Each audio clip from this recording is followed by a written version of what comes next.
Ciência da oração, tópico 18. Para que a oração se concretize, deve-se esperar o tempo necessário. Como se evidenciou no exemplo acima, precisamos saber o que estamos desejando de fato. Assim, percebemos que, na verdade, estamos desejando algo que já está dentro de nós. Mesmo quando desejamos dinheiro, na verdade, não estamos de fato desejando dinheiro, mas sim uma vida digna de ser humano, com amor, piedade e louvor, buscando assim o progresso da alma. Uma vida próspera, amor, piedade e louvor, progresso repleto de alegria da alma. Tudo isso já está realizado no mundo da imagem verdadeira, Reino de Deus. Nós devemos apenas sintonizar nossa mente com isso. Quando sabemos o que desejamos de fato e sintonizamos com isso no mundo espiritual, no mundo das formas também isso se concretiza naturalmente. Entretanto, devemos saber que, para as coisas que já existem no Reino de Deus se manifestarem no mundo terreno, necessitam-se de determinada ação fenomênica e de certo tempo.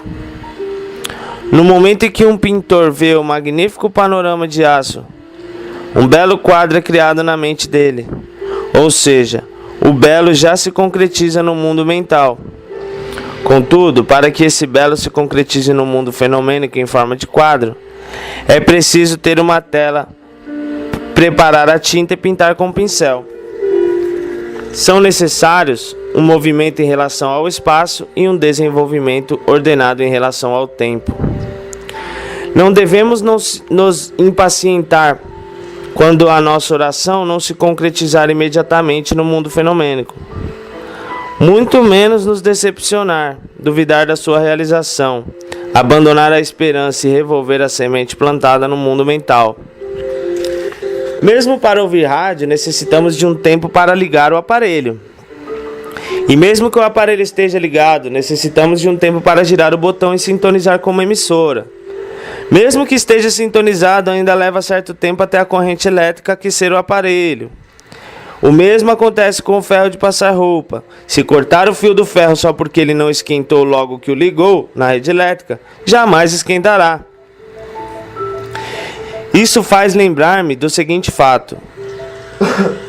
Uns dias atrás, a senhora Koria realizou uma palestra na sede matriz da Seichonoye, tendo como intérprete o senhor Tadaichi Hirakawa. Atualmente, a senhora Koria é diretora de uma escola para filhos dos soldados do exército de ocupação. Era antigo desejo dela de vir para o Japão, e ela orou durante 10 anos para que isso se realizasse. Certa noite, ela despertou com o telefone tocando. Era a ligação de uma amiga que lhe disse: "Você não queria ir para o Japão?" "Sim, mas que relação tem isso o fato de me ligar no meio da noite?" É que, quando estava no ônibus hoje ao entardecer, vi aos meus pés um jornal pisoteado. Sem querer o catei para dar uma olhada. Aí encontrei um anúncio procurando uma professora para enviar ao Japão, para educar os filhos dos soldados americanos do exército de ocupação. E além disso, o exame para a seleção dessa professora será realizado amanhã cedo. Como você deseja ir para o Japão, queria transmitir-lhe isso de qualquer forma. Se eu dormisse e não conseguisse acordar a tempo de avisá-la, você iria perder essa ótima oportunidade. Então resolvi ligar agora, apesar de ser tarde da noite. O responsável para encontrar uma professora para ser enviada ao Japão passara por várias cidades e por fim fora a Los Angeles. Quem não prestasse exame no dia seguinte não teria outra oportunidade. Quando a senhora Koria foi até o local da prova, soube que no regulamento para admissão constava que devia ser uma pessoa do sexo feminino com menos de 35 anos. Mas ela já tinha ultrapassado essa idade havia muito tempo e certamente não teria qualificação para ser aprovada. Entretanto, ela sentiu uma orientação misteriosa de Deus e teve o pressentimento que iria dar certo. A oração que ela viera realizando durante 10 anos finalmente foi ouvida, e a mão de Deus fez com que sua amiga pegasse o jornal que estava abandonado no ônibus, desse uma olhada e a avisasse. Vendo diante dos seus olhos a orientação misteriosa de Deus, acreditou que iria ser admitida, mesmo tendo mais de 35 anos. Então, orando mentalmente, procurou a pessoa encarregada e consultou sobre a questão da idade. Então ouviu o seguinte: no regulamento consta isso. Mas como há muitas outras condições, se for uma pessoa realmente adequada para ser enviada ao Japão, como educadora, poderá ser admitida. Mas por que você deseja ir para o Japão?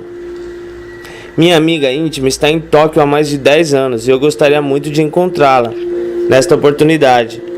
Tenho o seguinte currículo na área educacional e as minhas aspirações são as seguintes. Dizendo isso, a oração de 10 anos finalmente se concretizou e ela pôde vir para o Japão. A senhora Koria, que orou persistentemente durante 10 anos sem jamais perder as esperanças, creio que merece ser aplaudida como uma pessoa que compreendeu a necessidade do elemento tempo para que a oração se concretize. Esse exemplo demonstra que não se deve negar Deus ou deixar de acreditar na eficácia da oração, só porque a oração feita num dia não foi ouvida alguns dias depois. Quando o Dr. Hardman, da ciência mental, estava para vir ao Japão no verão de 1948 para realizar conferências, apesar de ter enviado vários requerimentos para poder realizar essa viagem, não havia conseguido autorização, mas ele dissera tranquilamente, cheio de confiança: um trabalho tão importante nem sempre se concretiza de imediato. Mas minha ida ao Japão vai se concretizar com certeza. Isso fez com que aumentasse mais ainda o meu respeito por ele. Essa oração se concretizou no ano seguinte, e assim houve a necessidade do elemento tempo. Devemos estar cientes de que, sendo o homem autorrealização de Deus, quando ele ouve a nossa oração, tudo começa a atuar através de nós e se concretiza. O mesmo ocorre com o crescimento das plantas. Seu crescimento não ocorre quando recebem nutrientes de fora e são incentivadas a crescer. É a força vital de Deus alojada na planta que passa a atuar e faz com que ela cresça.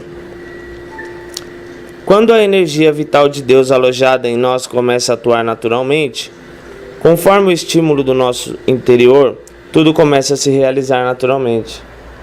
Não há dúvida de que nesse caso não devemos ser dominados por interesses pessoais, mas, com a mente desprendida do ego, fazer com que tudo se manifeste exatamente de acordo com a vontade de Deus. E como Deus está dentro de nós e simultaneamente em todo o universo e em todas as pessoas, quando oramos com a mente desprendida do ego, recebemos a orientação de Deus em tudo que brota naturalmente do nosso interior e se desenvolve assim como consta. Quando eu oro, o universo me responde. Quando eu me movo, o universo se move. E quando seguimos docilmente a orientação de Deus, concretiza-se naturalmente no mundo fenomênico aquilo que pedimos em oração. O fato de a senhora Koria ter conseguido vir para o Japão é um exemplo de que houve orientação de Deus, conforme se observa no fato de ela ter comunicado naturalmente à sua amiga o seu desejo de vir a este país, de estar em Los Angeles nesse momento, e de essa amiga ter catado um jornal no ônibus e lendo o anúncio que requisitava uma professora ter telefonado no meio da noite para ela. Quando oramos sinceramente para que se realize a vontade divina, devemos aceitar docilmente a orientação que vem por intermédio de alguém ou algo e colocar isso em prática.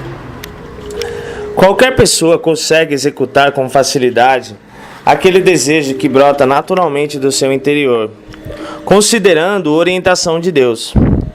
Entretanto, algumas vezes temos dificuldade para nos submeter docilmente a algo que alguém nos propôs e que, à primeira vista, parece-nos desvantajoso.